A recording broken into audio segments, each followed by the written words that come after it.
রাধে রাধে, সুপ্রভাত। আশা করছি তোমরা সবাই খুব ভালো আছো। আমিও খুব ভালো আছি। এসে গেছে একটা সুন্দর নতুন ব্লগ নিয়ে। আমার ছোট্ট ক্যামেরাম্যানকে নিয়ে আমি চলে যাচ্ছি এখন ক্যানিংয়ে। ক্যানিংয়ে যাচ্ছি একটাই কারণ, সেটা হচ্ছে ফুলের মালা। ফুলের দোকানে গিয়েই তো আমার চক্ষু চড়ক গাছ, কারণ ফুলগুলোর দাম যা ছিল আর তোমার কি বলবো। কিন্তু এদিকে ফুলগুলো ছিল একদম টাটকা, তাই বেশি না চিন্তা ভাবনা করে ফুল নিয়ে নিচ্ছিলাম। এদিকে দেখো জুঁই ফুলের মালাগুলো কিন্তু খুব সুন্দর ছিল, আর এই জুঁই ফুলের মালাগুলো রাখা হয়েছিল কিন্তু শুধুমাত্র গোপালের জন্য। তারপরেই আমি নিয়ে নিয়েছিলাম আরও দুটো জুঁই ফুলের মালা। মালাগুলো যেরকম বড় ছিল তেমন কিন্তু টাটকা ছিল। আরও তো কিছু মালা নিতে হবে, তাই সেই মালাগুলোই একটু দেখে নিচ্ছিলাম। আর এই দোকানে কিন্তু ফুলের কালেকশন কিন্তু বেশ ভালো ছিল, আর ফুলগুলো খুব টাটকা ছিল। দাদা আমাকে কিছু মুকুট দেখাচ্ছিল। এই মুকুটগুলো কিন্তু পুরো একদম টাটকা ফুল দিয়ে রেডি করা ছিল, দেখে কিন্তু খুব ভালো লাগছিল, তাই সেখান থেকে কিছু মুকুট নিয়ে নিয়েছিলাম। আর এই যে দেখতে পাচ্ছ, আমাদের জন্যই মনে হয় ট্রেন মহাশয় দাঁড়িয়ে আছে। এসেই উঠে পড়লাম ট্রেনে। ট্রেনটা পুরো ফাঁকা, কারণ আগেই একটা ট্রেন বেরিয়ে গেছে প্রায় 5 মিনিট আগে। কি আর করা যাবে, কপালটা খারাপ, আর তো কিছু করার নেই। তাই এই ট্রেনে বসে একটু সময় দিতেই হবে। একটু বসে থাকার পরেই ট্রেনটা ছেড়ে আর বাইরে থেকে একটু ভিডিও করে নিচ্ছিলাম। আর এদিকে দেখো দুর্গাপুজোর প্যান্ডেল কিন্তু জোর কদমে শুরু হয়ে গেছে। এটা দেখে কিন্তু মনটা বেশ ভালো হয়ে গেল, আর মনের ভিতরে একরাশ আনন্দ নিয়ে এবার বাড়ির দিকে যাওয়ার পালা। বাড়িতে এসেই দেখলাম কর্তামশাই রান্না শুরু করে দিয়েছে অলরেডি। করনি তুমি তাই বলো? আমার রান্নিটা হেভি, আমার এক্সারসাইজ গেঞ্জি পরে ভিডিও করছে।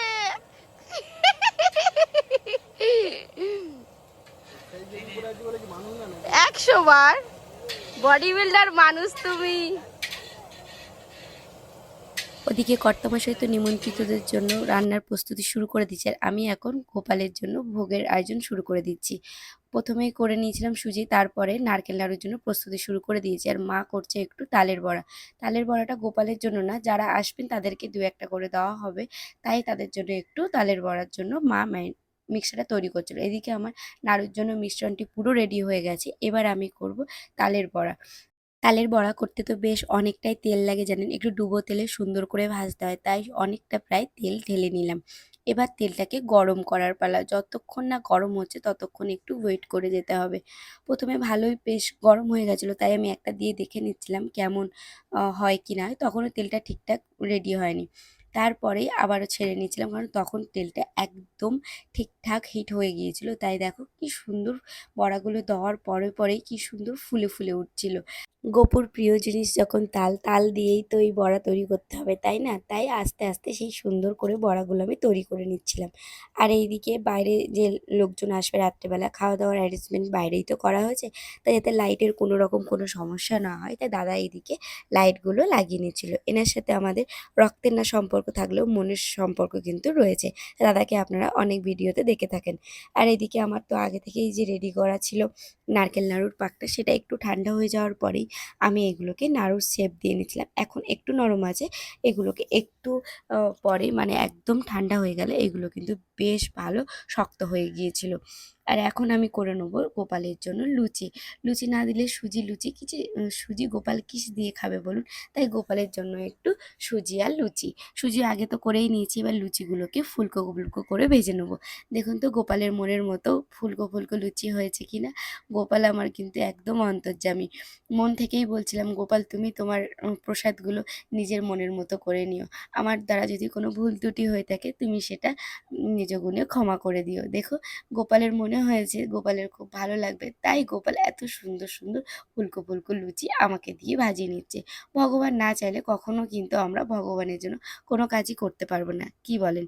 এদিকে আমার প্রত্যেকটা ভোগ করা রেডি হয়ে গিয়েছে। আমি এখন এগুলোকে সুন্দর করে সাজিয়ে নেবো।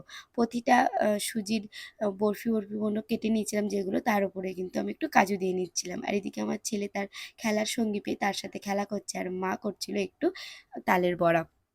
একা হাতেই সমস্ত কাজ করতে হচ্ছিল, কারণ ঠাকুরমশাইয়ের নির্দেশ ছিল যে উপোস করবে তাকেই করতে হবে সমস্ত কাজ। তাই তাড়াতাড়ি করে অল্প অল্প করে সমস্ত কাজ সেরে নিচ্ছিলাম।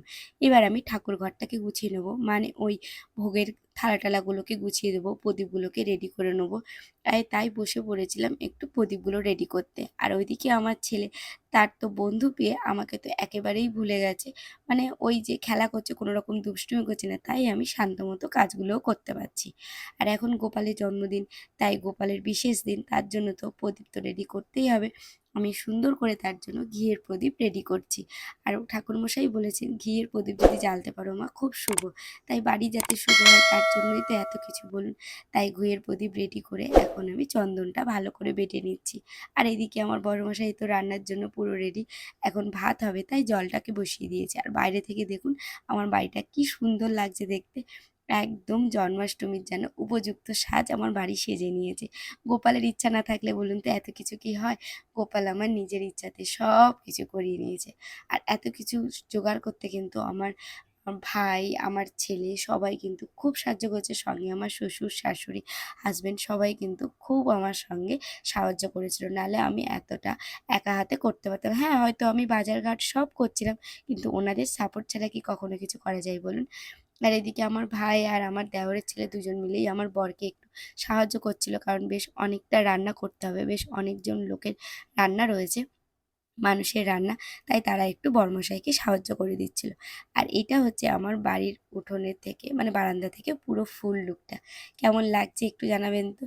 এই এই ৩ টে কালারেরই বেলুন আমাদের এখানে মানে একদম অ্যাভেলেবেল ছিল। এর থেকে আর অন্য কালার পাইনি। তাই এই ৩ টেকে দিয়ে কালার দিয়েই সাজিয়ে নিয়েছিলাম। তারপরে সমস্ত কাজ সেরে আমি একটু এসেছিলাম সাজুগুজু করতে। সাজুগুজু না করলে হয় বলুন? আমার ছেলের জন্মদিন বলে কথা।